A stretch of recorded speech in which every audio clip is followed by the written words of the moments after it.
Welcome to Lawless Podcast with Justin and Clayton. I am Clayton. This is my best bud, Justin, and we are here once again to bring you whatever we can bring you. I was going to say everything that you need, but I don't know what you need. We'll just bring what we got. Yeah, exactly. I don't know if people realize this, especially if they're not watching the video. I don't think people probably realize the joy that I get from seeing my homeboy Clayton, from Yeah, talking to my homeboy. Literally one of my favorite things in life.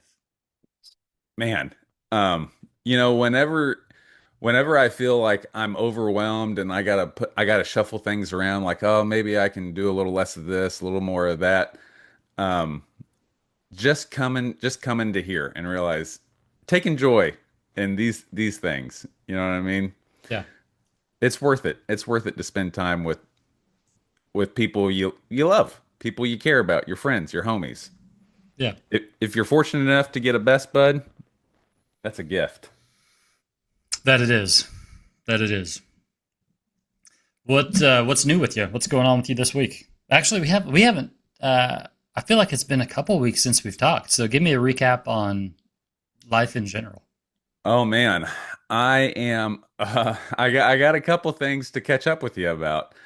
I I'm I got a new day gig. So like and it's physical and mental. I'm building airplanes, but it's physical and mental enough where like I use my body all day, but I'm also learning. Like I'm a new guy, so I'm learning as I go. And the job itself, like you have to remember specific ABC things. And so when I get home, I'm exhausted. Like I'm spent when I get home. The problem is when I'm tapped out, the day is not done. The The day is kids are not done. probably just getting home from school, ready to unload. Literally. Yeah. Literally. Like I get home at 2:30, their bus gets home at 3 or like at 2:59. And at 2:59 on the dot, I'm going to hear the psh of the air brakes. And so I got to sit up from that recliner and like, okay, that's right. We're not done yet. Yeah. Um, Three activities pretty much with each kid. Um, and my wife, her professional and personal life is just exploding, which is awesome to see. Um, yeah, everything's going off. Caleb's starting school next month, and so he's already selected his classes. I'm helping him get everything that he needs and his ducks in a row with that. He's working a full-time job. We got with the littles, we got soccer, violin, jujitsu, tutoring, dance and tumbling. In that own time, or in that same time, I'm doing jujitsu after work. Are you Ashley, are you are you back at it? yeah. Nice.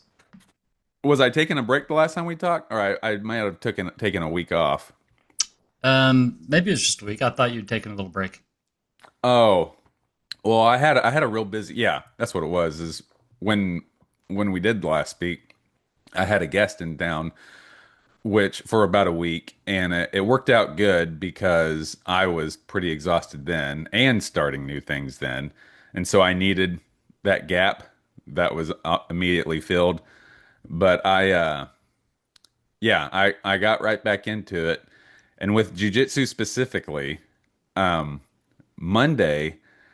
I don't know what it is. Like I like to think that I'm in shape and I'm tough, but we were just going through some positions and it was from not half guard, but like what is it when you're like half guard but you got one leg intertwined on the bottom? Is it a Like 50-50?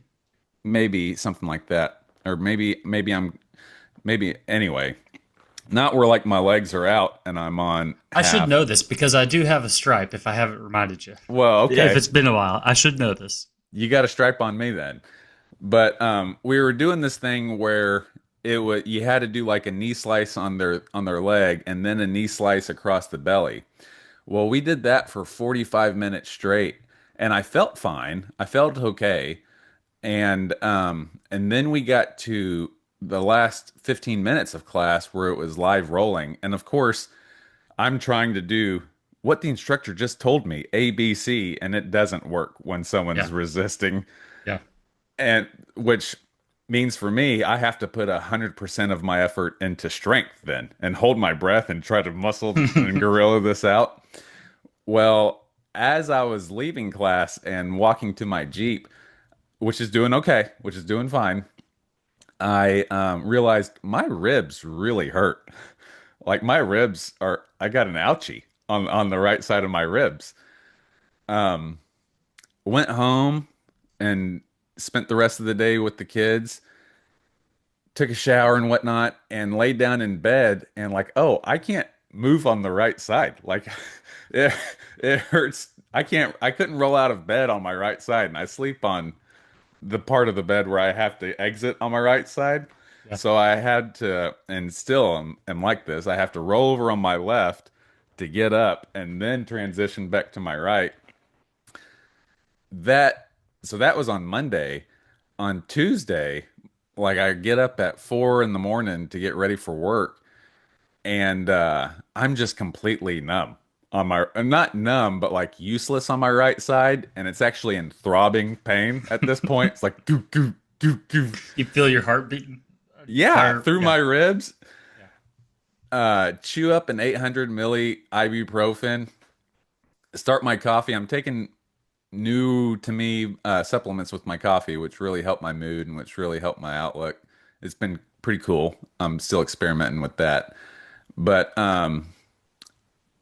at work it was a real tough day Tuesday. I found an old moving back brace of mine because we've had to move a couple times in the last 5 years. I found an old moving back brace and put that on to put some pressure on my ribs, which helped out enough to get through the rest of this week. And Thursday, so that was Monday. I went back to class Thursday, and I talked to my buddy Cody about this. I'm like, "Hey, do I have to roll? Do I have to do live rolling?" He was like, "No, man. We have bankers and lawyers and stuff who don't roll all the time. They've been coming to class for years." And I was thinking, "Okay, I'm gonna go there and do the learning," and even did some like the positions, but with resistance. Like we do the positions and then we do like roll from that position, like get set up in the position we just learned and try to do that. I did that, which was tough. And then in the last 15 minutes, they're like, okay, guys, our instructors say fight. It's not a fight. It's roll. They were like, all right, guys, fight for the last 15 minutes. I looked at my instructor and said, hey, I'm not going to do this. He was like, oh, are you hurt? And I was like, yeah, actually, actually, I am. And he was like, oh, it's okay. It's fine. All this big boogeyman of I was worried about what the image of was like what everyone's gonna think about me if I Yeah. say I can't do this. Actually, it was fine. They're like, yeah, that's fine. Drink water. Sit on the side of the mat. Drink water. And so that's what I did. Still, obviously, it's top of mind. The only one who's worried about it is me. Yeah. I went home and told my wife, I was like, I don't have to roll. And she's like, you don't have to do a damn thing if you don't want to. You paid for these classes. You don't have to do anything. Um, yeah, work I'm is, go I'm ahead. surprised. I'm surprised you were able to. I'm surprised that you were able to not make yourself do it. Yeah. Well, that's where this is obviously the resistance, the rub is still at is I because I'm in shape and I'm tough, I'm good enough, I can do it. But my body is telling me, "Hey, homie, take a damn break." Yeah. And I looked it up last night because we were watching a movie which was pretty good. I want to talk about that's or maybe pizza movie. It's on Hulu. When one of the kids from Stranger Things is in it. A lot of cursing, which surprises you when you see a kid that from 11 to 18 all of a sudden starts using the F word a lot. Yeah. It's like my son. Yeah, you're like, where did you learn this from? Oh, I know exactly who you learned it from.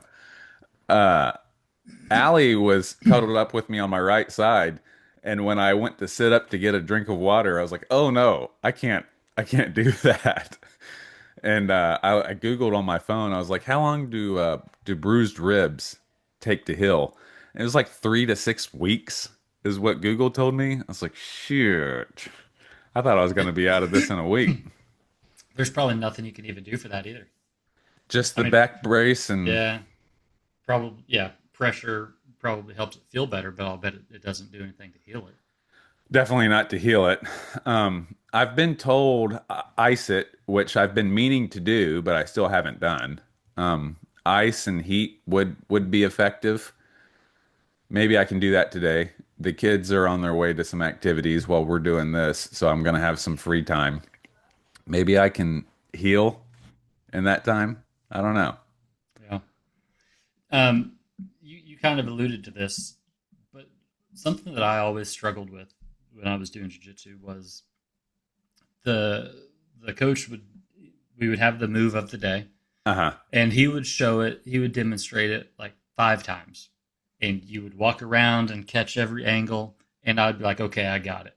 I know what to do. And then you walk over, and it's the strangest thing. Like I don't even know where to begin. It made me feel so dumb every week, and I don't know what it was about. I don't know what happened from the moment of saying, "Yep, I got it. Don't need to see it anymore," to okay, now practice it, and it's like, what are we doing? Yeah, like I do, that's another thing I'm learning from jujitsu is body awareness. And in another martial art, in another martial art in Taekwondo, I'm a second degree black belt. Like I should have, and I do have a degree of body awareness and body movement, but it's just a completely different, not even language, it's a completely different atmosphere that you're moving in. Yeah, And so, like just like you're saying, Thursday we were doing some escapes from the side, and it was specifically on what to do with your legs. And he said that, yep, got it. We're all circled up. I go to lay down with my partner, and not in the biblical sense, but as I get down, I'm like, where do I put my body? How does right. this work? Yeah. Something else that people may not know is that you can be in shape. You can be in good shape. You can be in cycling and running shape, but it's a different type of cardio. It's a different type of shape to spar or like, To grapple, I think. yeah. And I don't know if it's because I'm sure that it's probably because of like the anxiety and holding your breath without realizing you're holding your breath and like your whole body is tense and you don't realize it. I'm sure that's got a lot to do with it. Yeah, Um, I but flex from head to toe.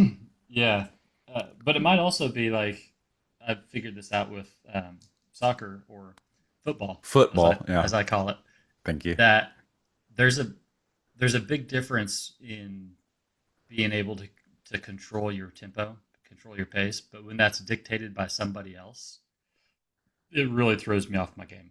Yeah. You know, I can, When the opponents get a say. yeah, like I can run several miles at a comfortable pace, no big deal, but I sure can't sprint it, you know, and Yeah. that's kind of that's what I found with Sprint it both and of those. changing angles rapidly, Yeah, and you're controlling your feet because you're watching this ball. yeah, Um, something I always saw that in an aspect of that in physical fitness was pull-ups, because like in the academy and in especially in the military also, there's a certain degree of toughness that can get you through most exercises. Like mental toughness. You can mental grit, tough your way through push-ups. You can just grit down and bear it. You can mental tough your way through sit-ups and yeah, through sit-ups and even running. But with pull-ups, if you ain't got it, son, you ain't got it. yeah, you ain't pulling up. You ain't pulling up. No matter how tough you think you are, you ain't pulling up. I feel like I feel like I know this answer, but remind me, who was your class mentor? Holly, Oh, okay. I was thinking Went. Um, he was but my FTD, my first FTD. or Okay. not Went. Win was my first FTD. Went was a character, like a role player in my academy experience. Well, you probably had a similar experience with Holly as you would have with Wimp, but I was going to say I feel like there would have been a lot of pull-ups involved. There was, there was, and so I was the only class member that could do any pull-ups, but I,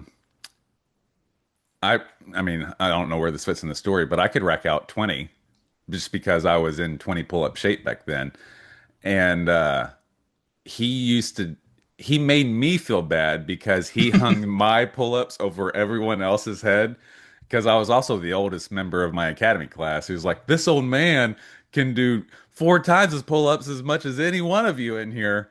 Yeah. And uh yeah, so like on every break, on everything, we should have had a band, but we were out there doing assisted pull-ups where like someone gets on the monkey bar and someone else gets behind them and holds their feet, like they curl their feet behind them and just doing pull-ups after pull-ups. And really toward the end of the class, I don't think very many people's pull-ups improved that much. I had a torn labrum during that class and I didn't know about it until the VA told me like a month after my academy, but I had a torn labrum during that class and was still racking out 20 pull-ups with a Damn. with a torn labrum. That's legit. Pull-ups are hard. Yeah, dude. Like I said, they're the truth. I heard Jake Fox say that at a kids jujitsu class there in Wichita. I was warming up, stretching on the side, and he was talking to the kids. He was like, you're gonna hear a bunch of people say, I can do this, I can do that. He's like, that's all talk. A lot of that is lies. When they come here to the mat is the truth. He was like, there's no lies on the mat. I was like, God I like it. damn. It sounds like something Jocko would say. Yeah, dude. So you're working, you're doing lots of kids sports, lots of kid activities, you're doing your own jujitsu. Yeah, I'm trying to squeeze in some personal development and in there, also in there. I got done. I finally polished off the paper and the audio of Primitive Mythologies. Well, it's the Mask of God series and the first book of by Joseph Campbell. The first book is Primitive Mythology. Oh, I was calling it Primitive Mythologies, but there's no S at the end of that, or not, definitely not an IES. But Primitive Mythology, and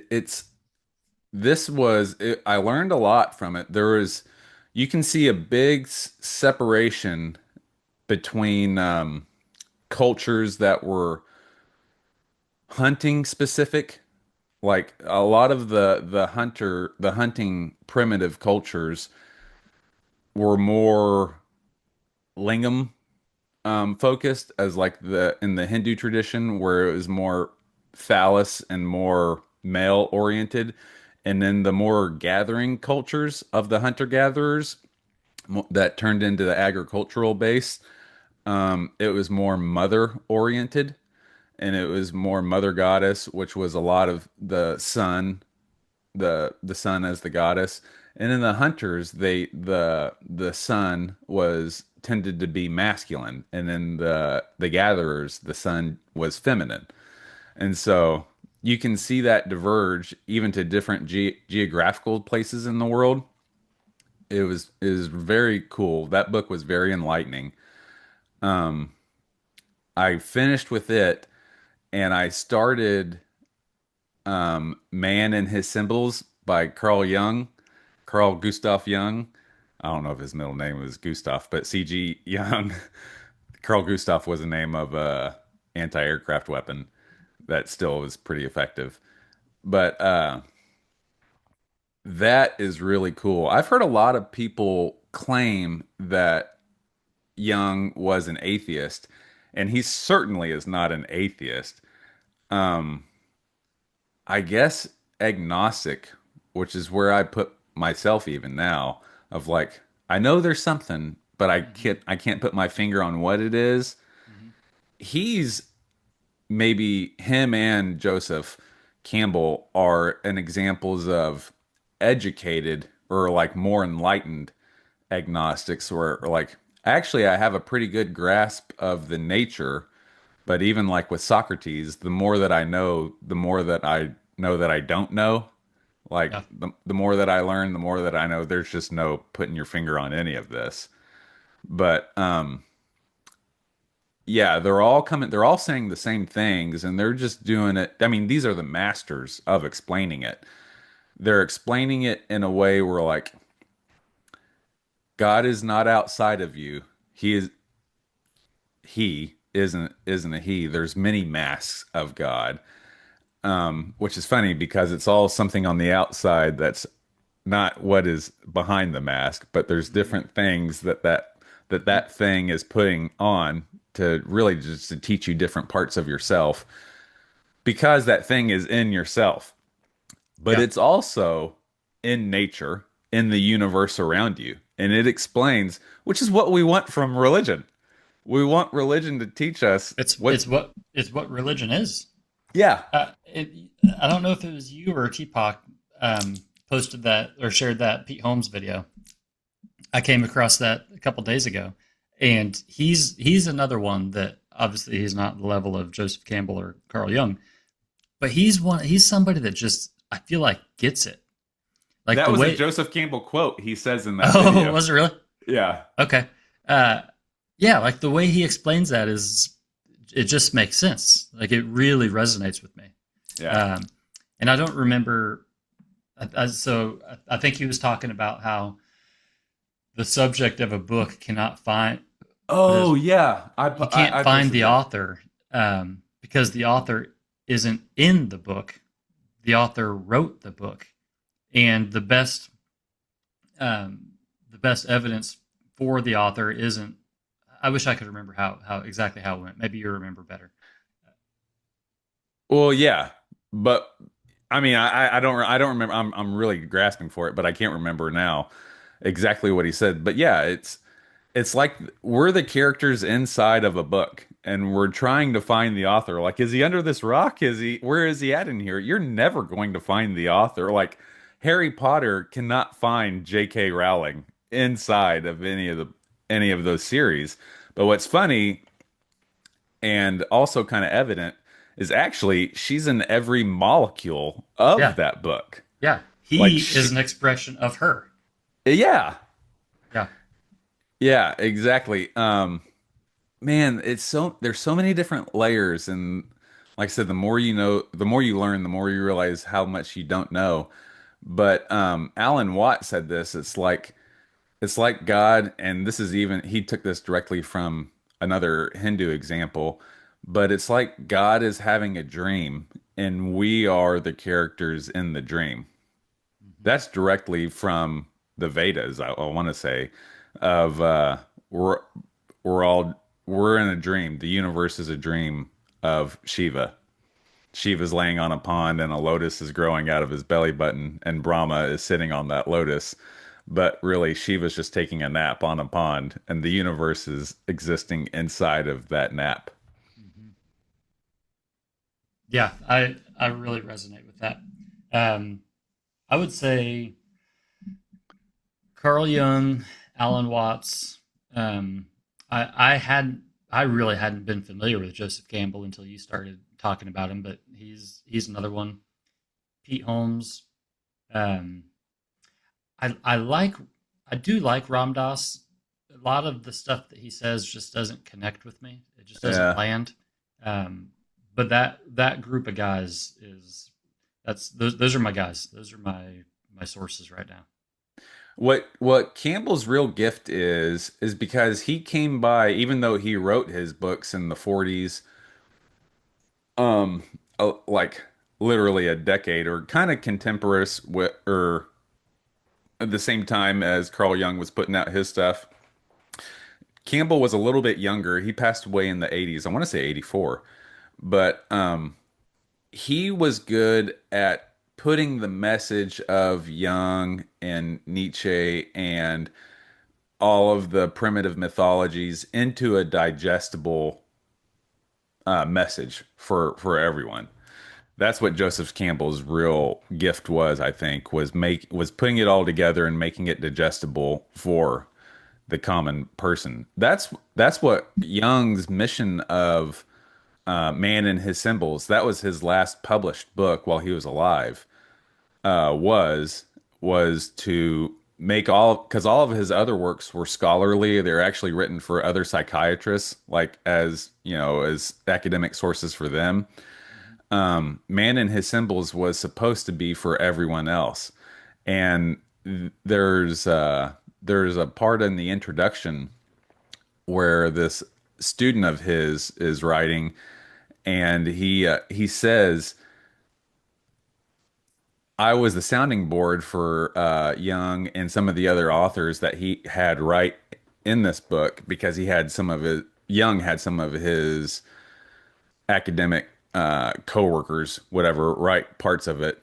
He said I was the sounding board, and at first I thought it was because they respected my opinion so much, and then I came to realize it was because I had such a poor grasp on what they were saying that they were using me to see if their message was If actually coming through. Like, oh, we got if to it's dumbed down enough. yeah, exactly. We got to put this more down at the kindergarten level so this guy can get it. And once he gets it, it's good enough to publish. Um, I just got a text from Fraser asking if I'm sure that you'll be familiar with this, with Plato's allegory of the cave. Hell yeah. Explain that to me, So, because I'm going to take this and I'm going to repeat it back to Fraser as if, yeah, bro, this is about whatever. I'll learn it from you, and then I'll act like I already knew it. How's that? that's cool. It's kind of that's another version of exactly what we're saying. But Plato, this even though it is Plato's allegory of the cave, it wasn't Plato saying this. He was quoting Socrates saying this. But he said the universe and kind of enlightenment is like there's these group of people chained in a cave, and from birth all they know is the inside of a cave, and they see these shadows on the wall, and what the shadows are is behind them there are these slave masters or whatever are holding a candle behind these characters, and they're doing like a shadow play on the wall of this cave. And so the people in the cave think that these shadows are reality. They Yeah. think that the universe are these shadow plays. And eventually one of the people in the cave, their chains get loose enough where they escape the cave.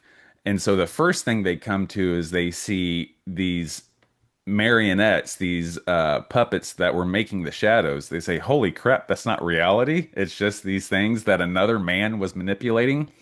Well, Mm-hmm. then they leave the cave and see the actual world. They're like, God damn, there's everything. There's color, there's plants, there's animals, there's all this stuff. And they come back to free their other slave mates, their friends, and they kill them or they threaten to stone them. They're like, "You're crazy. You're a heretic. This is witchcraft. What you're saying." He's like, "No. Not only are the shadows not real, there's a whole universe outside of this cave." And so it's it, it's a conversation on the levels of enlightenment, like at the very base level, because some people aren't even paying attention to the shadows. Some people are just doing the work while they're chained up. And as entertainment, the slave masters are doing these shadow dances on the wall. And so the people who are looking up are just seeing these shadows on the wall, and they think, oh, that's heaven. That's Yeah, God. that's what it is. Yeah. That's what it is. And then someone their chains get loose. They see the shadow, the puppets and the candle and thinking, "Well, that's bullshit." It's not even because even the shadows aren't the real thing. They're a shadow of the thing. And then they go outside and see the actual universe. And when they come back to tell the message, like Jesus did, Mm-hmm. they kill them for it. Yeah. I mean, obviously, that's. I feel like that's exactly what a lot of us have gone through with deconstruction. For sure. Is our entire lives we saw the shadows and made decisions based on it, made had beliefs based on it. You know, like oh well, this is clearly what this means, and have a whole theology. And then at some point, your chains get loosened, or you get curious, or whatever happens, and you recognize, oh wait, no, this is just telling a story. This is just a representation. Yeah. And then you go further out, and you're like, holy shit! Like there's an entire world out here. There's Yeah. there's stuff that has you haven't even conceived of. Yeah, for sure. Man, I saw that this week, like in the last couple of days. Um, my brother in Denver posted this. He took a picture at a gas pump back a year ago when gas prices were historically low. People were putting these Trump pictures up on the gas pumps and saying, "I did that." Like when it was a Yeah, dollar 99, it was Trump yeah, saying, "I did that." Well, now gas prices in Denver are like 469, 489, and those same stickers are still there of Trump saying, "I did that." yeah. And my brother Zach posted this like, I wonder if the MAGA folks are trying to take these stickers down now that the gas prices have drastically changed. And another family member who I'm not going to name, he's this is going to become painfully evident in the story, but he's one of the people at the bottom of the cave because when Zach posted that picture, he said, "Well, this is just going to be temporary. These high gas prices are just temporary, and you should really be glad that we're not under threat of being nuked by Iran anymore." I am so glad. Yeah, and that's when I had to come off the bench, like, okay, Yeah, stretch it out. Okay, what you need? we've had enough here, and yeah, I was like, That'll do. that'll do, pig. But I commented and I was like, we were never under threat of being nuked by Iran. And these gas prices, especially since all the oil, or since a good majority of the oil refinery plants in Qatar have been destroyed by our greatest ally, it's going to be a long, long while before the gas prices come down. Like, it's not going to be, certainly not going to be by the end of this year. It's probably not going to be by the end of this presidential term where you're going to see normal gas prices. These $4 and above gas prices are the new normal. And I have a feeling that Even when, even though even though they did the drill baby drill uh, oh, I know, that's weird. campaign, and like we've got so much of our own oil, we don't need any oil from them. Yeah. There's a good example of that with the California's speed train, or what were they calling it? Their light rail, Yeah, something like that. Like in the time, and California spent billions and billions of dollars on this. My son Caleb sent me a video on this the other day. But California spent years and billions of dollars on this light rail that was supposed to be happening. They haven't built one train yet. They haven't built anything. And in that time, China built like 300 of these trains. The world, like the Taylor Swift has had an entire catalog of her career. You can see rise, fall, higher rise in the time that this light rail was supposed to be being developed. All this stuff was happening. We've gone through like at least two different, I think three different presidents in the time of all this happening. And still, they haven't managed to build one train. yeah.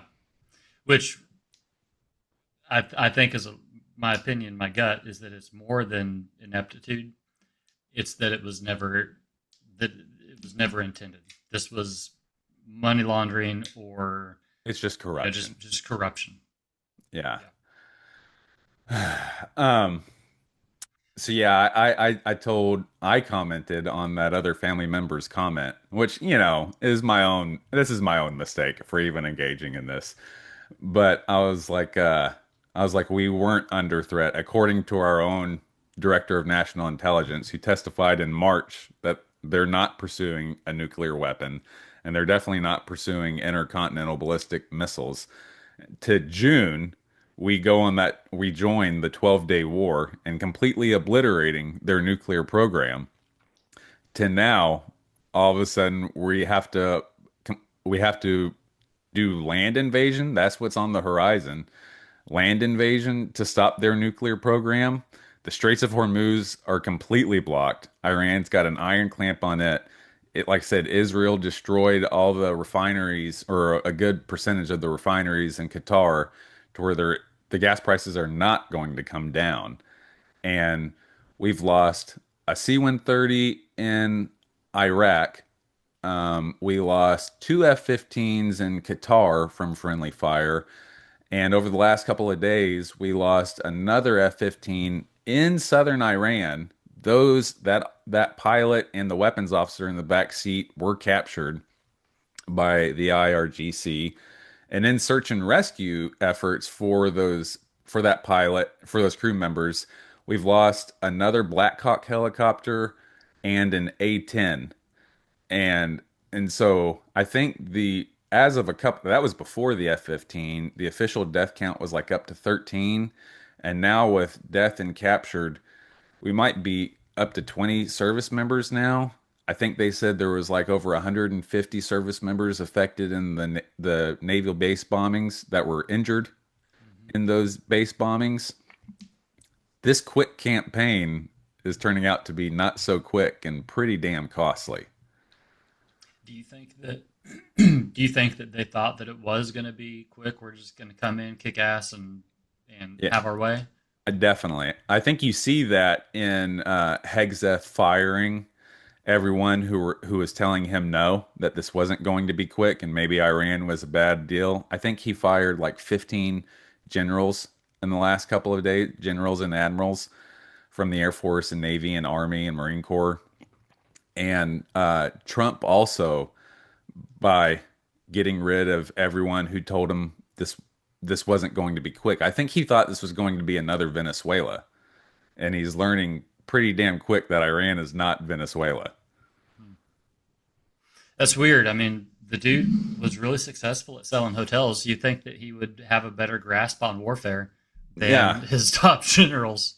yeah, yeah. I mean, obviously he thinks, yeah, and that is one of the reasons probably why he was so successful in selling hotels is he's had a lifetime of being proven right, even ignoring the evidence of the contrary, of thinking that he's the smartest man in the room. And anyone who tells him, whether it's architects or contractors from his hotel days to now generals and admirals telling him otherwise now, anyone who tells him it's not going to go how you think, he just gets rid of them.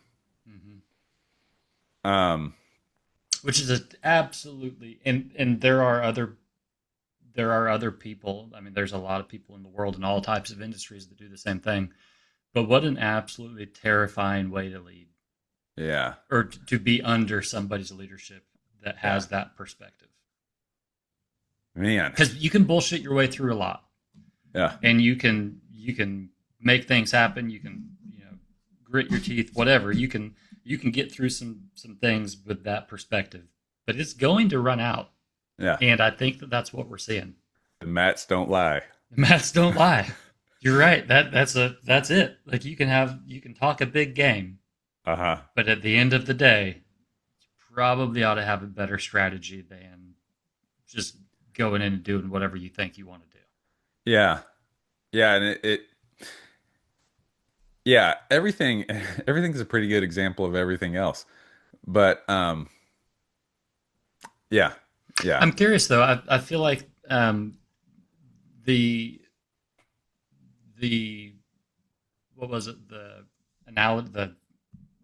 what did I call it, the Plato's Yeah, analogy. allegory of the cave, that really applies to all sorts of things, but it definitely applies to politics. Yeah. It applies to what we're seeing right now. That right now we're seeing it from MAGA. We're seeing it from the right, but I'm sure that we could have seen it, from other presidents and Obama, Uh-huh. whatever. Um, but it's so easy to just look at the puppet, look at the shadows, and be like, "Well, this is clearly what's happening," and Yeah. just not even realizing that it's all bullshit. And It's when all someone smoke and mirrors. And when someone brings you evidence, like even grabs one of the puppets in the candle and brings it down to you and says, "No, look, this is what you're seeing," instead of seeing it and accepting it, you cling even harder to that dogmatic faith and no, kill him. Hmm. Kill him. He's a witch. He's heresy. He's here to confuse you. This is the spirit of confusion. Don't listen to him. Hmm. The gas prices are going to come down. This is temporary. Like, no, see him breaking all those boards? He obviously knows how to fight. See the way he chops them boards? Look at that kata. He knows what he's doing. Mm. Yeah. Pretty life is funny. What's really terrifying though is in all the ways like that confirm the biases, that confirm their thoughts in ways that they can't hide. Because in the corporate world, in toxic leadership, like in our old job or in any job, the man is still going to get the final say. You know what I mean? Like I heard Dave Smith and Tucker Carlson talking about this last night in the conversation of like what's going to happen with Iran last year during the 12-day war. Tucker Carlson and Dave Smith and some of the libertarian voices were saying this is a drastic mistake. This could be so costly. Like for us, this could be a devastation. Like we need to avoid Iran at all costs. Well, the 12-day war ended up nothing bad happened to us. And so, like 7 months after that, everyone was saying, "Oh, look, you thought this was going to be bad. You thought this was going to be, whatever. How stupid do you feel?" And they're thinking, "Well, we're lucky that it didn't turn out." Now in part 2 of this campaign, it is being very costly and it is being devastating to us. But all those people are still just clinging on like this gas prices are going to be temporary. Aren't you glad you're not under threat of being nuked by Iran anymore? And what I was saying earlier is that what's crazy and dangerous for us is all the places the that those mentalities, that leadership style can still persist. Because even though the libertarians won that argument as being played out now, we're still in war with Iran. We're Hmm. still doing the behest of Bibi. Like Hmm. no matter how good your argument is, and the argument is good, at the end of the day, the man is still going to get the final vote, and you're still going to end up doing whatever he says. Yeah.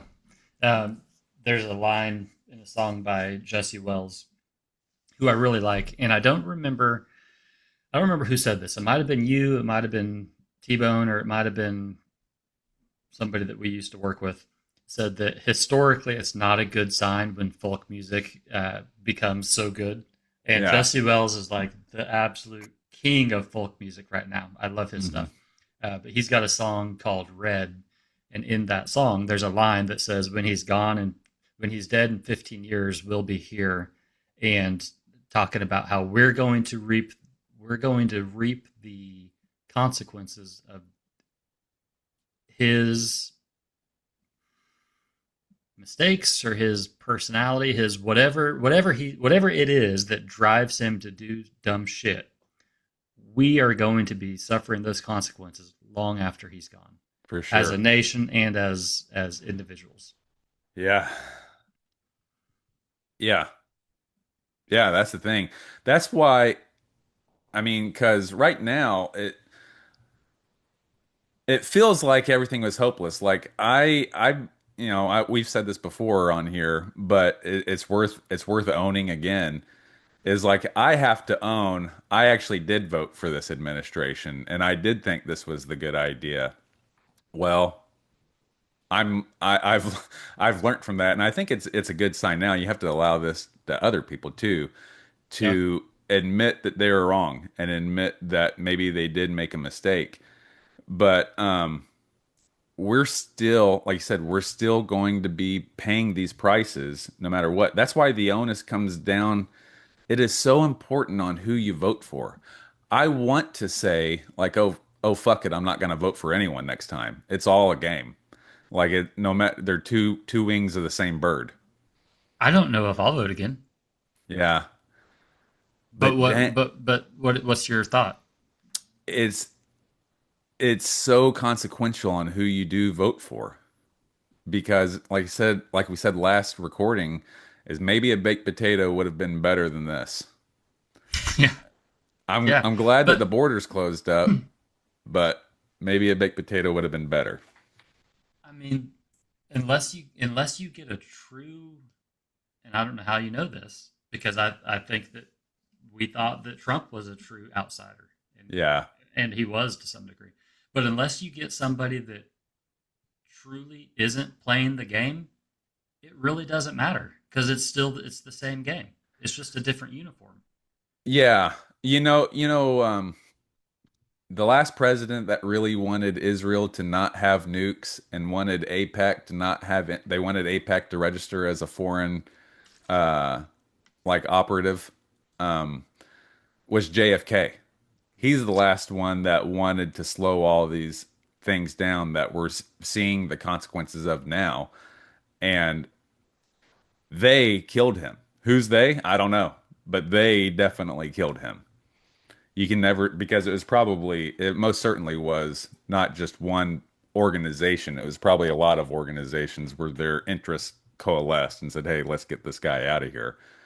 Yep. But what I was going to say is, even if Trump was a true outsider, it's not a conspiracy to say that Benjamin Netanyahu made 7 visits to Washington, D.C. inside of a year. And every time he was here, he was preaching on how existential of a threat Iran was. And so when you get this outsider coming here with the best intentions, and I don't think he definitely didn't have the best intentions, but it was potentially going to be good for us with him as being an outsider. You still have the same machine influences that come in there. The same CIA, Mossad, Churchill, whatever fingers coming in and be like, oh, no, no, you're going to play the game because we have this existential threat if you don't play the game. Or they show him an angle of the JFK assassination that no one else has ever seen. Yeah, or they show him a video of Epstein Island that nobody else has ever seen. Yeah. And I think that I think that's worth noting too, is you can have a political outsider, but if they're still part of the elite, they ain't outsiders. Yeah. It's still part of the same game. Yeah, exactly. Because what worked in hotels as far as like blackmail and greed and corruption, that's the same thing that's working in politics. Same thing that's working in the military, same thing that's working everywhere. Is the powerful are powerful. Hmm. Like it's not just a title we give him, we give them. They are running the world. Yeah. Which is why it's important to not sit out when you vote. Which is why it's important to whatever power we the people still have, it's important to exercise that because the consequences are so dire. And we this is our answer to the power, to the powerful elite is the people's voice. And it's an argument of what degree that vote matters, but Hillary Clinton wasn't planning on losing the 2016 election. It was a done deal in her mind. All the news channels, even Fox News back then said it's going to be tight, but Hillary's going to get it. And by midnight and 1 o'clock that morning, they're like all saying, "Oh shit, Trump's got it." Like Yeah. you still can't upset the cart. Yeah. I guess, I feel like it's been kind of a negative conversation at this point, and I'm not about to make it better. Um, because even then, it feels like we're so conditioned and so led to believe what certain certain groups or people want us to believe, Yeah. through the media, that get through what gets put out on the media, or what's in social media through bots, or through fake news, fake information, whatever. I just don't know how we could actually even know what is true. You know, like Yes, we can believe, we can rise up, we can vote the way we need to vote. But I don't even like I feel like what we believe is conditioned on what they want us to believe. Like we see what they want us to see. And again, like who's the they? Well, I don't know, but it's somebody. It's some Yeah. It's probably not in one. special interest. Yeah. Which is why you have to unplug. You have to turn the TV off. You have to put the phone down. You have to go outside in nature, maybe get some assistance from plant medicines, but you have to align yourself with that guiding light that's in you and not from outside. The kingdom of heaven is inside of you. The kingdom of heaven is in you. You need to, and the only way to get aligned with that is by going inside of you and finding out the truth, putting it on the mat inside here. The mat don't lie inside here. Like we can say John 3:16 and we can say Republican this and we can say borders that, but go inside here and see what's true in here and cut off everything else that doesn't pass that test. Dude. Okay, full circle. I was just thinking to myself that and it sounds probably conspiracy theory, but I was just thinking that I think that's one of the I've said it before. We've said it before. I think that's one of the reasons why uh, plant medicine has historically been so demonized, Yeah. and um, I think that you could say that maybe the plant medicine is that thing that went out and saw no, this isn't real. Like it's what comes back and says this is all just shadows. This is all just make believe. These are all puppet masters. Uh-huh. And the ruling class can't have that. Terrified. We cannot have people thinking for themselves or recognizing that it's just smoke and mirrors. Sweeping psychedelic act. And so we make it illegal and we make it punishable by prison. You know, it wasn't just the sweeping psychedelic. I mean, that was it in our, not even lifetimes, because that was before my lifetime, but in what affects our current reality now was the sweeping psychedelics act of the 1970s. But the the Catholic Church was punishing and killing heretics and witches for doing the same thing back in the 15s and 1600s and 1400s. And the Greeks were doing it before them with the Eleusinian mysteries. Like there's always been cult, and the shamans and pre in primitive mythologies were this back even before history, where there's always been a path, and religion is the shadow on the wall.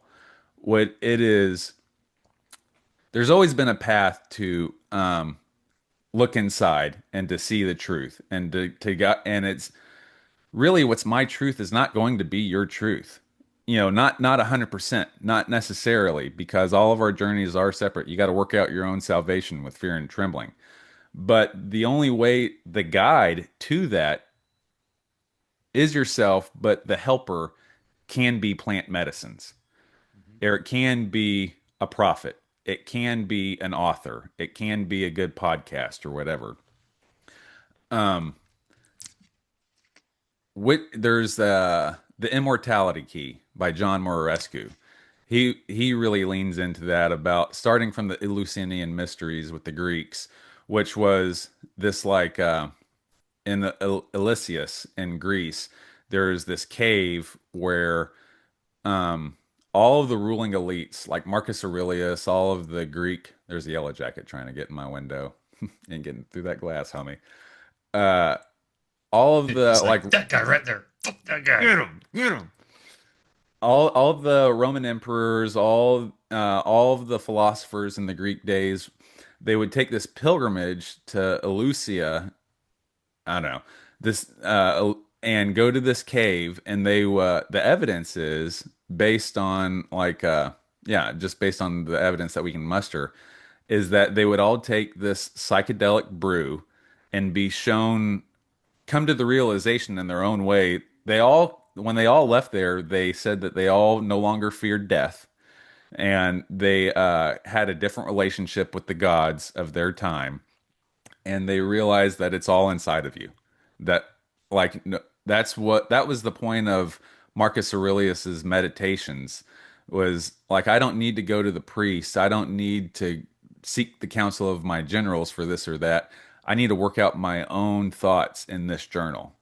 And that's what his meditations were, was really coming to know himself better by pen to paper and having these conversations with himself.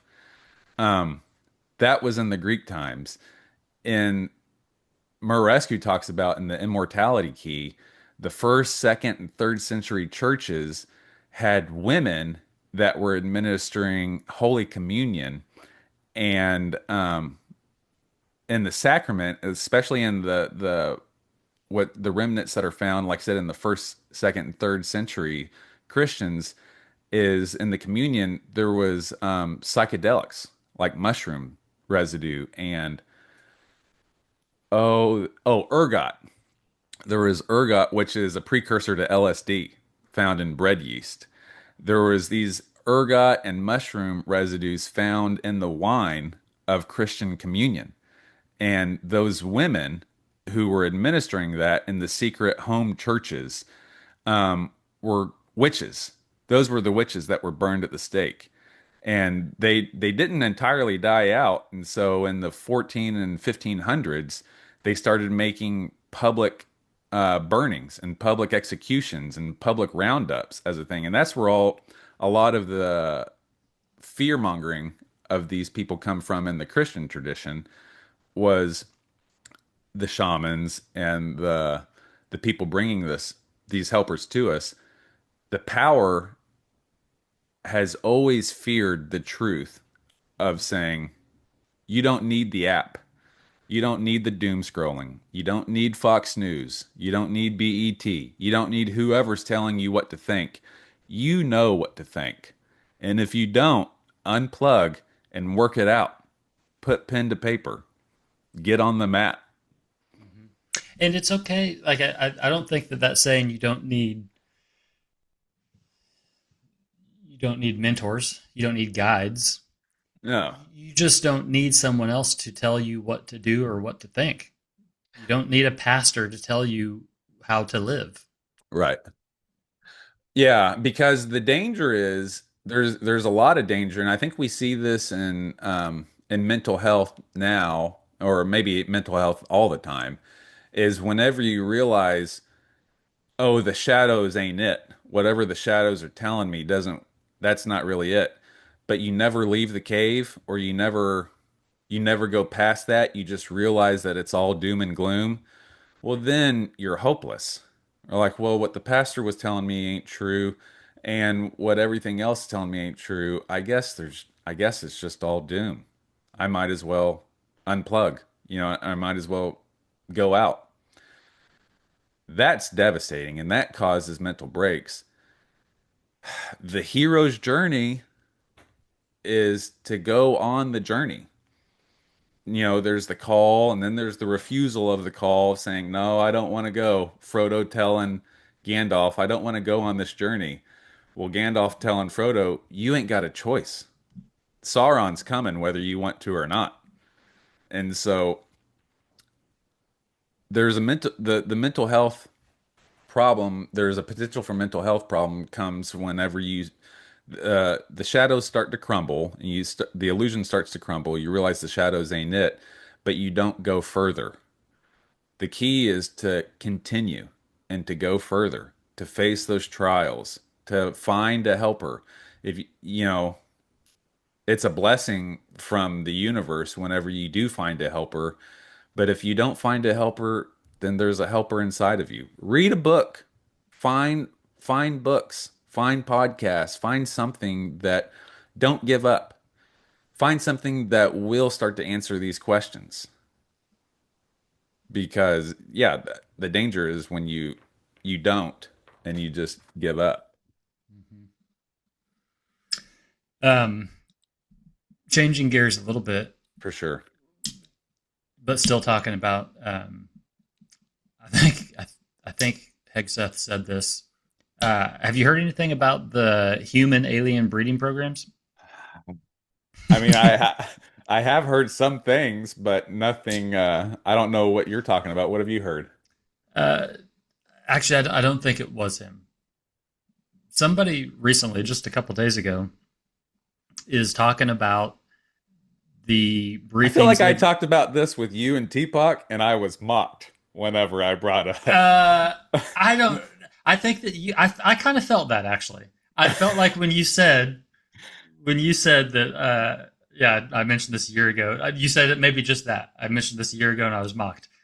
I want to be real clear that I would never mock you about this because I've been on this. I've been on this track for quite a while. Okay. Um, yeah, but apparently there have been briefings um, with our nation's leaders about programs that involve humans, like forced breeding with Yeah. alien life form. There's an account of this, and you know what I was mocked. What I remember exactly what I Okay. was mocked. What I was not mocked. What I was lightly criticized about was in my delivery, and that's fair. But yeah, It may actually be on it may be on record. I don't know. it certainly is. Um, but yeah, there's been accounts of I was recalling a podcast that I listened to of an Air Force general who This was okay, like a month ago. this wasn't that long ago. Okay, and yes, I do recall mocking you. Now now I remember it. But the Air Force general was, I mean, it's all the telephone game, which is where the danger is and why I was rightfully mocked. But the Air Force general was giving an account of someone that he interviewed, which was a girl who reports being she reports being abducted, and the story is she was abducted and force bred with like there was alien DNA put inside of her, and she carried a baby to term, and her memory was wiped clean, either by the aliens or by like some men in black after the aliens released her. Well, she only came to learn this later by being a teacher and running into her daughter, who was quiet in the back of the room, had big eyes, and like had some physical characteristics of other genetics, but she couldn't put her finger on. But this girl was strangely familiar to her, and then these memories started coming back to her of like, oh no, I was actually abducted, and this is my kid. This DNA was put into me, and this was my kid. Well, this Air Force general was gathering, I guess, hundreds of stories like this, hundreds of stories of people who claim they've been abducted, and either genetic material was taken from them and put into female aliens, or other DNA was put into female humans, and these women were carrying babies to term, and the babies were taken away from them. This general was saying that he was gathering hundreds of stories like this and presented it to his chain of command. And whenever he first presented it, they said, "Hey, shut up about this," but didn't drop it because it seemed like such an important issue, and was eventually fired, and then was eventually not heard from again, like he was disappeared. But there's been documented reports of what you're saying. Yeah, and there's also, from my understanding, there's a fair number of high-ranking uh, officials that are missing Yeah. that have direct knowledge of this sort of thing. Now, you know how things can get skewed, and you know how stories can get spun up. So who knows like the accuracy of that? But on the face of it, it's really it's Well, intriguing. what Teapot rightfully pointed out was this is the plot of X-Files. Like this is actually the storyline of X-Files. But I think that's an example of misinformation that's intentionally put out there. So when people do start talking about this, they're like, "Oh, this guy's a loon. He's quoting X-Files thinking that it's reality." Well, maybe X-Files was put out there preemptively Mhm. to throw off the track. I mean, that's the function of story. Yeah. That's and just because it's on TV doesn't mean that it's less of a story. That's the shadow on the wall. Yeah. Um, so yeah, that's kind of interesting. That's something to think about. Um, What did you hear about though? Well, I mean, was it a video? Where you getting this from lately? I mean, I'll be honest; it's mostly from Instagram, but sometimes Instagram does have links to actual articles. Um, I've been seeing it on Instagram. It's in my algorithm, just talking about all of the alien disclosure and how rapid the timeline. Like one specific post that I saw was talking about how we went from not too long ago these mysterious lights, that drones or whatever, whatever they admitted, they acknowledged that, but they were non-hostile. I don't know that we ever got to the bottom of it. No, we just changed And then topics. fast forward, and now we've got military officials and Congress and elected leaders saying, "Yeah, I've actually been briefed on alien human reproductive programs." Yeah. Man, what's the guy's name? It's Mitch, or it's not Mitch McConnell, but it's the guy from Tim Tennessee. Tim Burchett. Tim Burchett. Tim Yeah, Burchett. The was what stuck in my memory. Tim Burchett, he was saying there's like what, five or six different species, and they're all from here on Earth. We know that there's five of them coming from the ocean. There's two of them that are in the mountains. We know that they're here. They've been here forever. Yeah, I'm surprised he. That's maybe that's the key is making such a big public footprint that they can't disappear you as easily. yeah, yeah. But Um, how much of that is misinformation? Like how much of what they're feeding him is bullshit to make him sound like another loon? Because the truth is somewhere in there, or there's a shadow of the truth in there. well, one something that I notice, I guess it's only on Facebook when I see posts like every time you see a post like that, there's a decent number of people that have the crying laughing emoji as if like this guy's such a fucking idiot. That's the go-to mocking. That's the go-to like thumbs down now is the crying laughing emoji. Yeah, I saw that a lot on that MAGA family member's reaction whenever he commented on Zach's stuff. Like the only reaction to him was the crying laughing emoji, and that was the thumbs down. That was the dismissal, which he rightfully deserved. But yeah. Well, the thing is that they're gonna have to come up with a new strategy to discredit people because sounding like a loon. I think we're at the point now where if you don't sound a little bit like a loon, then you're probably just drinking the Kool Aid and not asking the right questions. oh man, the conspiracy theorists are being Dude, proved right. Batting a yes, thousand, that's baby. that's that's why I said at the beginning of the year, our very first episode of the year, I said that if you're going to start just doubling down on conspiracy theories, that's the play. You're Yeah. going to you're going to be right more often than not, regardless of how crazy it sounds.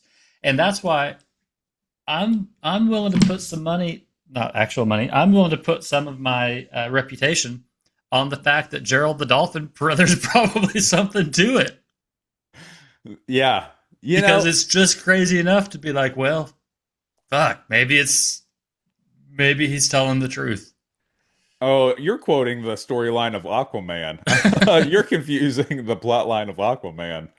Teapot trying to discredit me. I wonder if No. I wonder if in those breeding programs, I wonder if the aliens are like hot. Oh, they gotta be. Well, another theory is, and I think this might have been Burchett, or it's definitely a government official that has been quoted from on these podcasts that I've heard. But I've heard a lot that humans are not from this planet, that we're actually oh no, Alex Jones, I've heard him say this recently on Duncan Trussell, that humans aren't from this planet, that we're actually like Panspermia, it's not Pamsperdia, but it's something along those lines. Pamspermia, where like we were landed here either on an asteroid or an alien vessel. They're kind of the same thing. And like mushroom, they have the same theory for mushrooms that just adapted to this planet and spread to this planet that humans are. And one of the theories is that these aliens that are coming and giving us this knowledge now are actually a more evolved version of our original species. Like maybe there was a mole or, a little ferret version, early primordial version of us that developed from the DNA ooze that was on that asteroid that did breed with monkeys or bred with other mammals, whatever, just to develop and adapt into this world. But the thing that was our original selves have evolved out into the universe and is coming back as these aliens now. That's Prometheus from the Alien franchise. That's that story Hmm. of like, no, these are the original, the Enochian or the Watchers. That's us. That's who we're supposed to be. It is interesting. It is interesting to think about how, like you and I think are would both agree that stories are meant to expose a deeper truth. Yeah. And it is interesting to think that like all these movies, all these stories, comic books, whatever, Yeah. like there may actually be, as crazy as it sounds, there may actually be a deeper truth to them. Yeah, dude. Or like just like the ancient stories of creation or flood or whatever, there is some there is some factual basis to what it's trying to tell, Yes. to the story that it's trying to convey. Yeah. I mean, that's the hero's journey. That's one of the like the surface level interpretations of the hero's journey is all of the stories. Uh, There is a truth in them, whether it's God created the earth in 7 days and whatever you want to get from that, or the actual explanation of man and his relationship to the universe and temptation and, our relationship to nature and to the serpent. And the guide, the serpent was actually one of the early guides that said, no, if you eat from this truth, you're actually going to expand your knowledge. If you eat from this apple, or not the apple, but the fruit from the tree of knowledge, you're actually going to learn what God doesn't want you to know, from Mm-hmm. what the demiurge doesn't want you to know.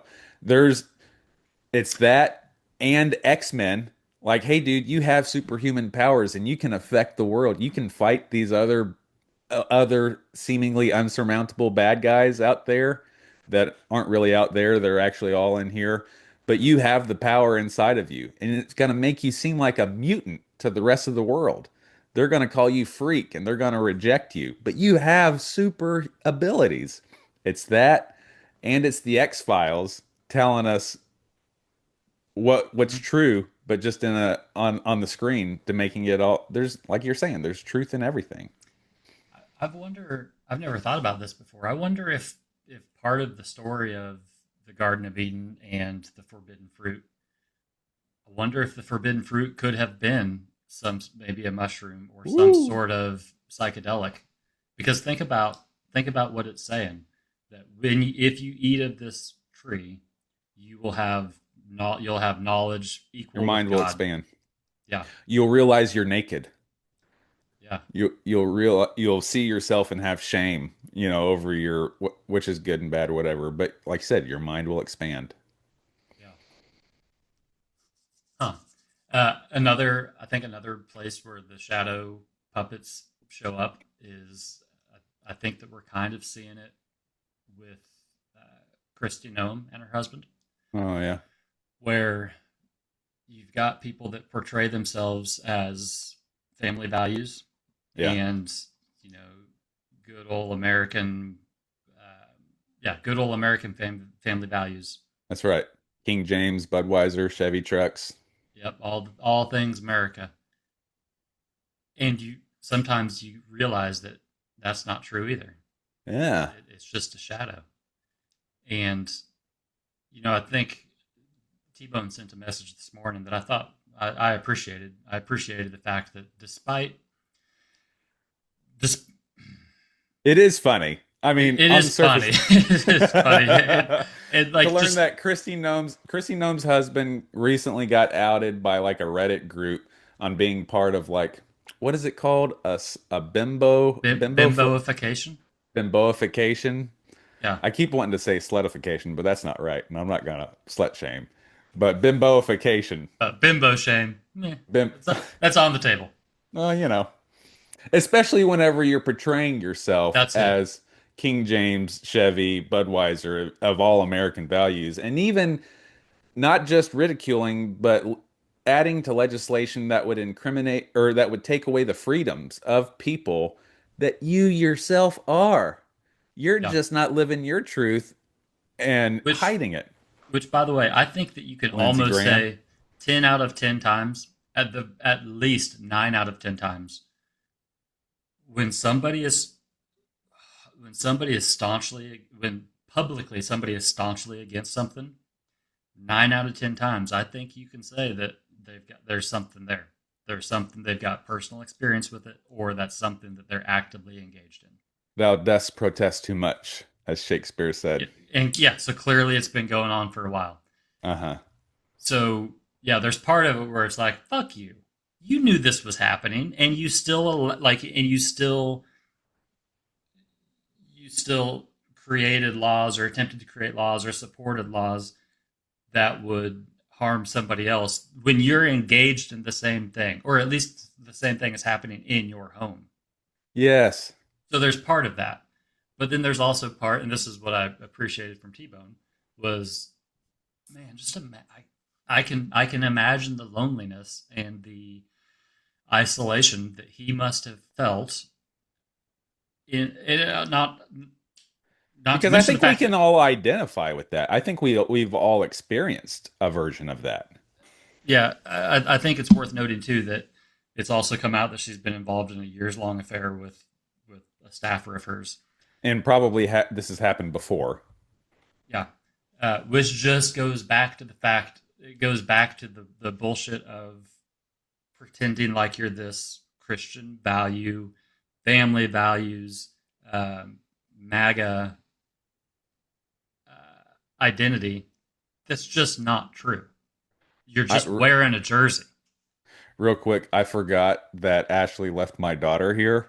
That her and Cash went to a meeting, and so right now I heard my alarm say "back door opened," and I thought I was gonna have to get off this podcast real quick and pull out my Take Glock. care of some business. you don't But, even oh, you don't even need to pull out your Glock because you've been going to jujitsu. Say, you all want to right, see here we my go. white belt no strike skills? Just walk up to him, do the old slap bump. Dude, I have prepared for the bump in the night professionally. Like it used to be my profession to address the bumps in the night and for decades in the Navy and in the sheriff's office. That's what society paid me to do was to address those bumps in the night. Um, 10 out of 10 times whenever it's happened, like whenever I hear a creak in the middle of the night and I'm sleeping, I don't go for my safe. I don't stop and assess. I jump out of bed like I'm on a spring and immediately run to whatever that noise is, like William Wallace style. And and like a couple steps in, I'm thinking, you don't have any tools or anything in your arsenal right now to address it. You got all the tools you need right here, and right here. Oh. I mean, I was about to do the same thing. I was thinking, I'm just gonna sprint at whatever that noise is. Man, the fight, flight, or freeze reaction that we have. I'm sorry to totally distract from what we were talking about, but we were talking about Chrissy Nome and that's worth going back to. But the fight, flight, or freeze response, it's pretty easy depending on what social group or whatever thing you try to identify as. They'd be like, "Oh, I'm a fighter, not a freezer." Well, then some people on a different spectrum would say, "Oh no, I want to stop and assess." Or some people say, "Oh no, I don't want to hurt anyone. I want to get out of there and flee as fast as possible." There is a truth and a legitimacy to each one of those responses. I mean, it's baked in our DNA for a reason because that's what kept us alive from the ferret, pre-ape ancestors that we have is one of those responses kept our species going of either violently running toward the noise, violently running away from the snake and the spider, or freezing and letting the panther and the tiger pass us in the woods without us making a movement. Yeah.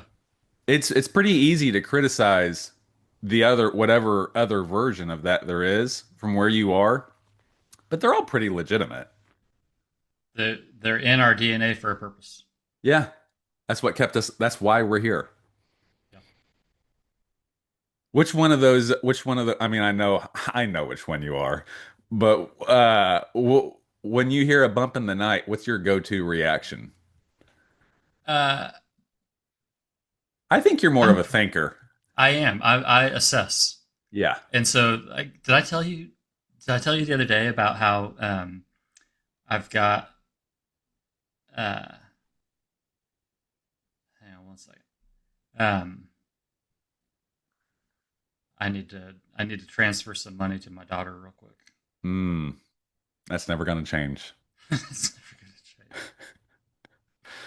Um, I was in bed the other day, and I had my phone. That's what it was. I'd had my phone hooked up to a Bluetooth speaker, right? And my Bluetooth speaker was on my desk. Well, I had turned my music off, so I wasn't listening to music anymore. And I had my phone next to my bed. And my Siri it's a dude. It's the guy with the British accent. Okay. And I didn't want to get up. I was pretty tired, so I was just like, "Hey Siri, set an alarm for such and such." And I heard a female voice go, that must not have been it because it said mm-hmm, but it was in a female voice. And dude, I had a moment of like I didn't know what was going on Oh because no. I heard it from across my room.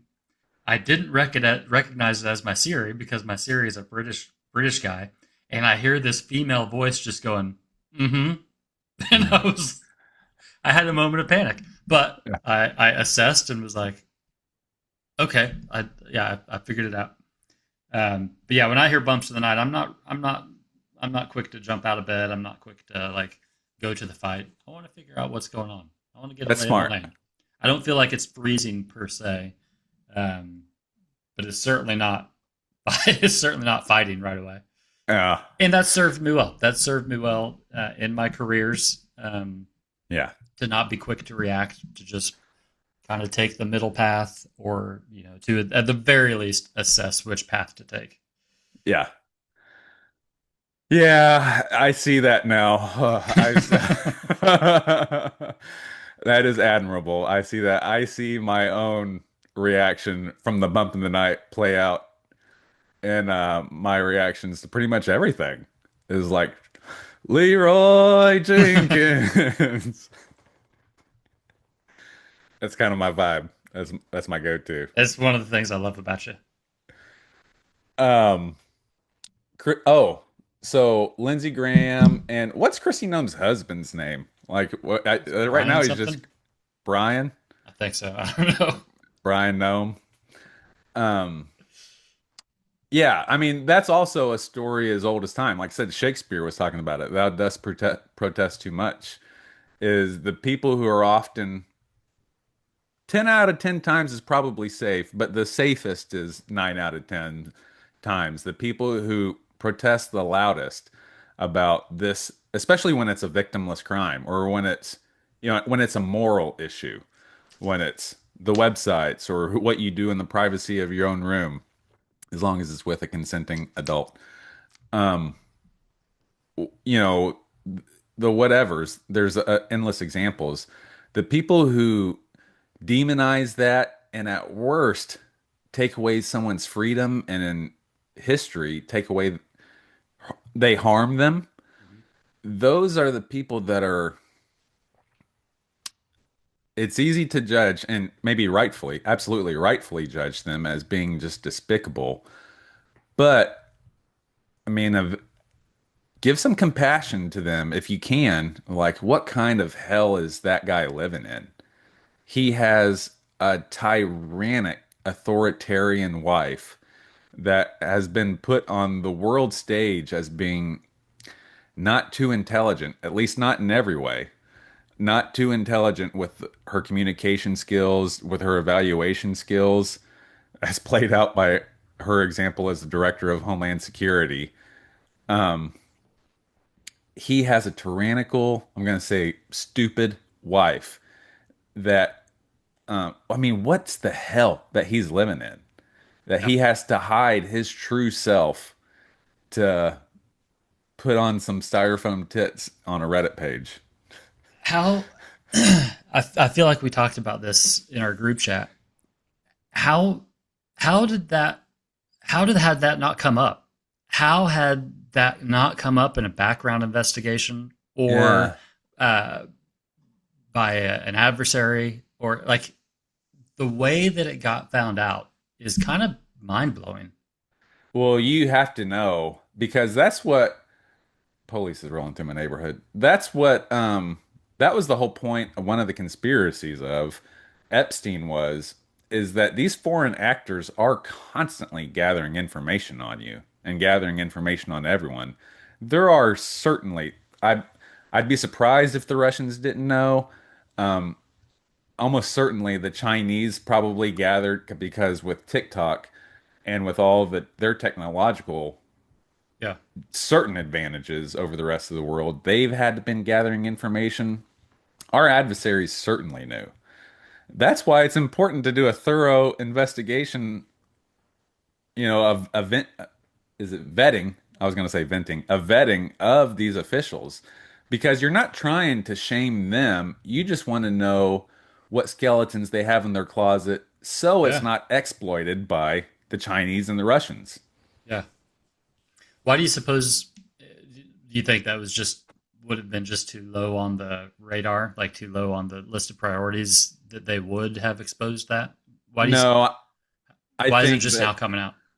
Oh, well, I think some it got found out publicly. Didn't he get outed by like an internet group, I believe? Yeah, but why wouldn't our adversaries have outed him?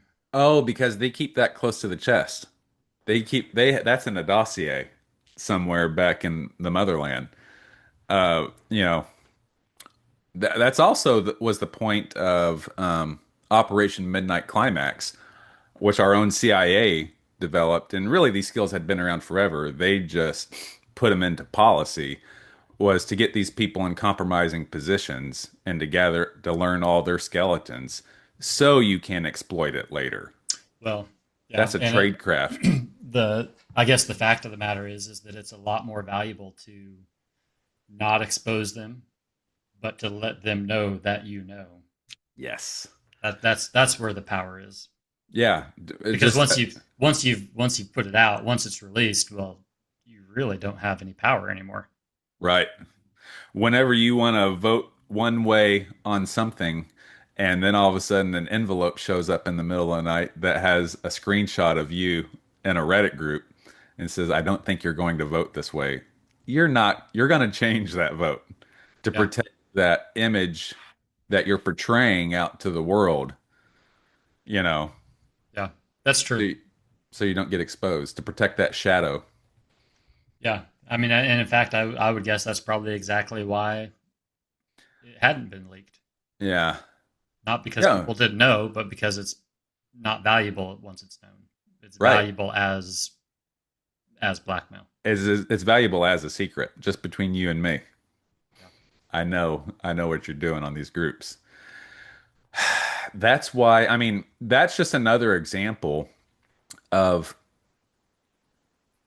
the value of living in your truth, not living in someone else's truth, but determining what that truth is for you and to aggressively run toward it, like Pilgrim in the Pilgrim's Progress whenever he was leaving his family to cover when they were crying and calling for him to come back. He covered his ears and ran away screaming, "Life, life, eternal life." You have to flee from the shadows to run toward that truth. And that's painful.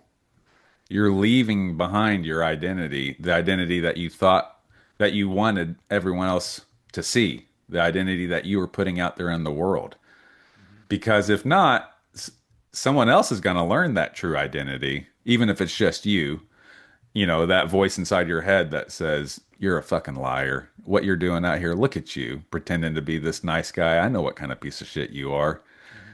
You're a fraud. You're a fraud. You're a fake." Oof.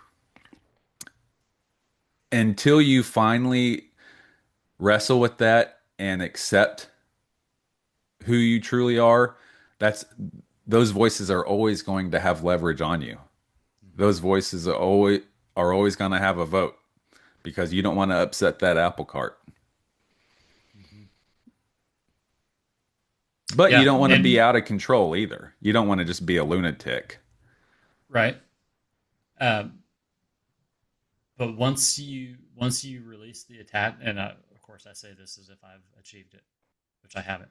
But once you release the attachment to that identity, you're kind of invincible.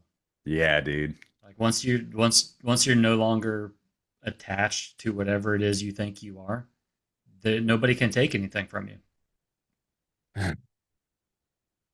Um, that's why one I think it's a couple of the steps in the 12 steps program is well, one of the steps is doing a fearless moral inventory of like, I mean, that's that of doing a fearless moral inventory and seeing what's what on the inside, not what I want it to be, but what it actually is.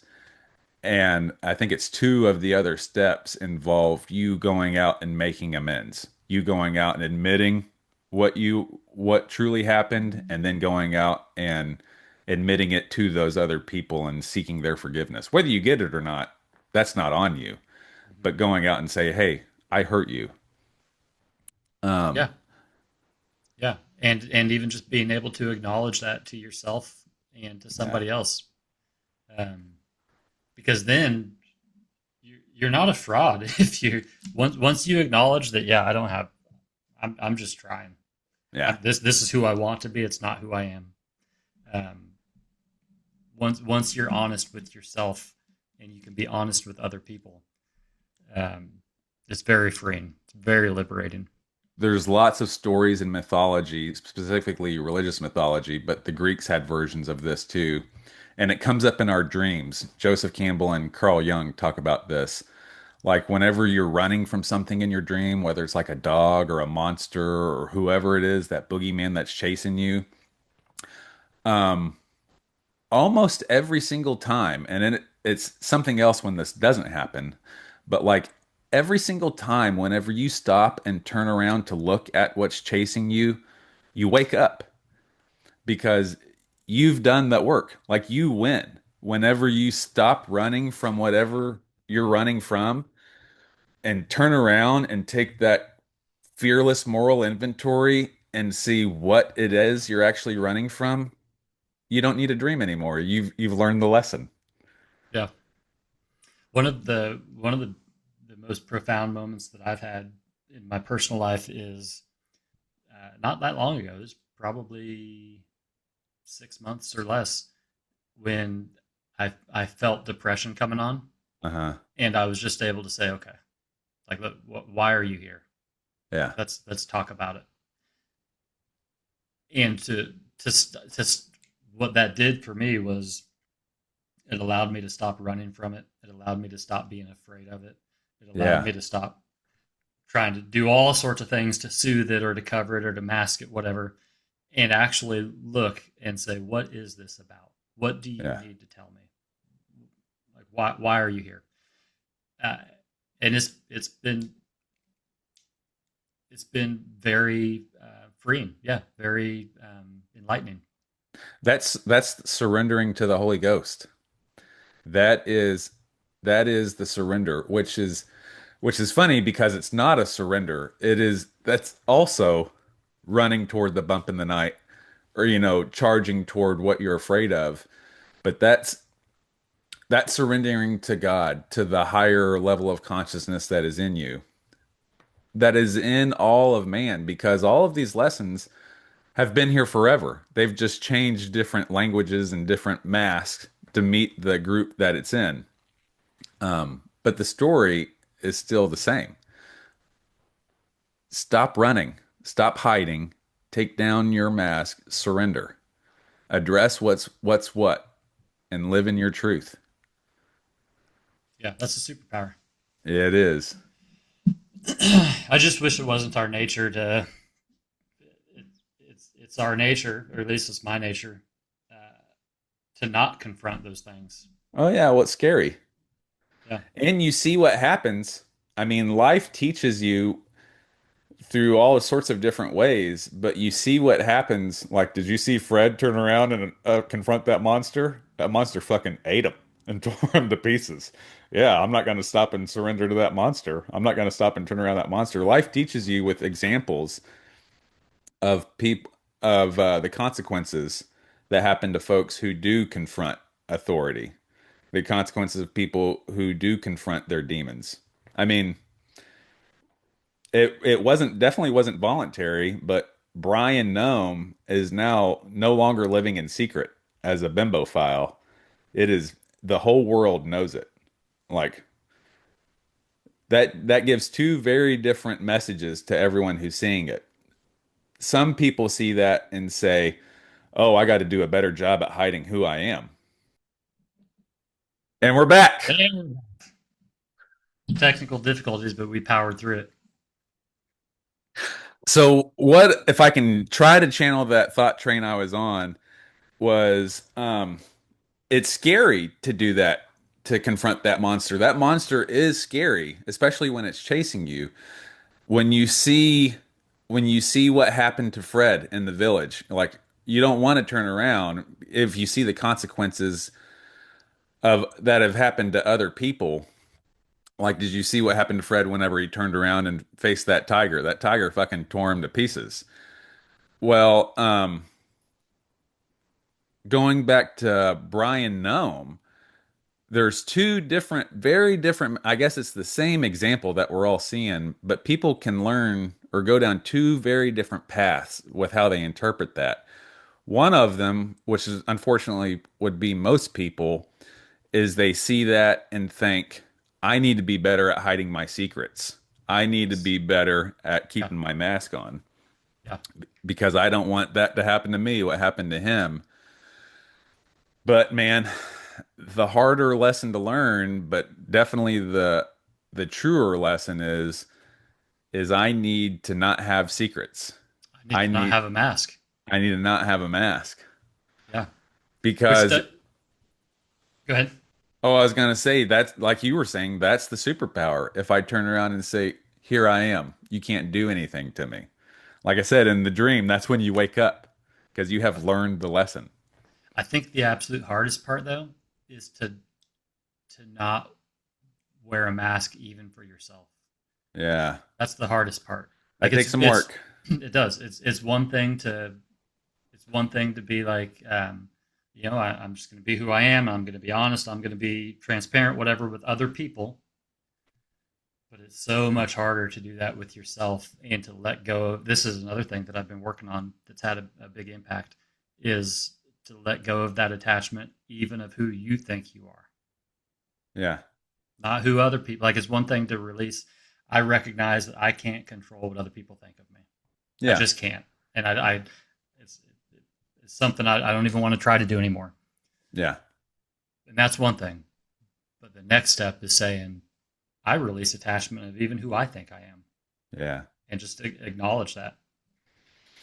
That's the that's where big work starts. I mean, that's where deconstruction starts, and that's why it's so painful. Is no, I thought these shadows were true or whatever. I thought this theology was true, and I can't live with myself if I don't have this dogmatic theology, this structure in the world. And whenever, like I said, the real work starts whenever you say, "Hey, homie, who are you really?" Yeah, Like what these people thought, because we've talked about this before, and we're gonna start wrapping up, and I won't go too far down a rabbit hole, but like going back to modeling theory and examples we've seen of child criminals, um, all this stuff gets put on you at birth. Of people are telling you, yes, do this, don't do that. That's bad. That's good. Reinforcing some behaviors and punishing others. Um, I mean, that's the point of Buddhism, or one of the points of Buddhism, is to peel off those masks to see who you truly are. And eventually you get to a point where there's no more masks to peel off, and then it's just the Atman, the soul, Yeah, whatever. your essential self. Yeah. And then it's nothing. That's when Justin doesn't exist anymore. It doesn't directly apply, but there's I think it's still applicable. There's a part in a book by C.S. Lewis called The Great Divorce, which is Yeah. my favorite book of his. But there's a scene in that book where the subject is he's confronted by like a light, a being of light. I can't remember how it's described, and he's got this lizard on his shoulder, and the lizard is whispering things to him, basically keeping him under his control. And the we'll call him an angel asks, "Do you want me to kill it?" And this lizard turns into I think it turns into a dragon, but it tells him, "What would you be without me? Woo. Like if you get rid of me, you will cease to exist." And I think that's I think a lot of times that's what we feel when we acknowledge that my beliefs were wrong, or my or that I'm not who I think I am, or whatever it is. We have this thing on our shoulder that says, "If you get rid of me, you'll get rid of you." Yeah. And that I mean that's the story of "Sad but True" by Metallica, right? Like You know that's it's sad but true. that's I think that applies in so many areas of our life where our identity we think is tied up in this thing. And if I release attachment to that, that's almost unbearable because then Yeah. what will I be? I'll be nothing. That's what you think. But actually you'll be unstoppable. You'll be immortal. Yes. Think about that image. It's funny, like you were like pulling up memories of recently. I've been looking at this because of the way that I'm looking at the world.